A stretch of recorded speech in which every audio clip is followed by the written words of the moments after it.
this is the central paradox of reality, that what is in our self-interest is to not be focused on the self-interest.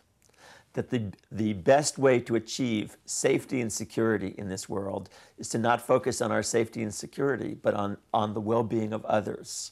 That the way the world works, actually, in reality, is that the more kindness and generosity, the more love that is generated in the world, the more safety and security. Whereas conversely, when you focus on safety and security and start to worry that you don't have enough of it, you end up in a world in which everybody is looking for their own safety and security and making you less safe and secure.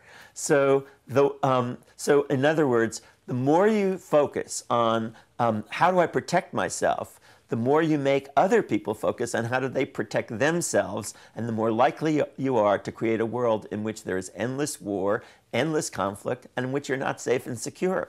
So the strategy that has been developed to deal with that through the last 5,000 years of human history has been a strategy of war. It has been a strategy that says, well, if that's true, what we need to do is to dominate the other and get control over the other before they get control over us and dominate us. And that's led to endless wars. And in the past, in the 20th century, we had some 200 million people killed in the various wars that went on in that century. So that is not a world that has been made safe. That is a world that has been made fundamentally unsafe by everybody focusing on safety and security.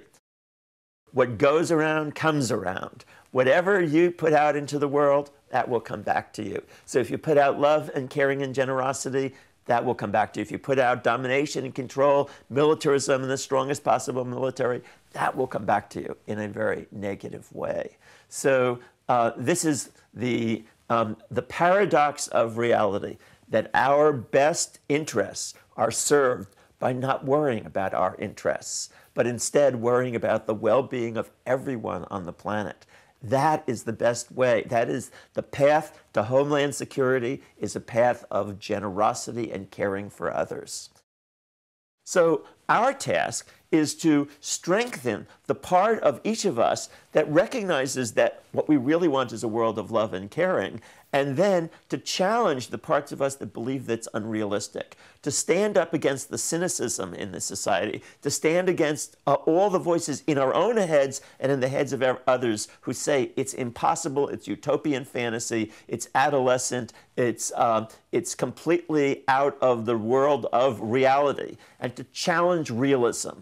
This is the central task of our time, is to say that we refuse to be realistic if realistic means endless domination, endless wars, endless violence, endless selfishness and materialism. We refuse to be realistic. We refuse to allow the people who have power in our society to define for us what is possible. Instead, to believe in God or to believe in a social vision of hope is to believe that the world has within it the capacity to change towards the good, that it is possible for human beings to transcend their fear and go towards hope. And I think in the end, that is a faith position.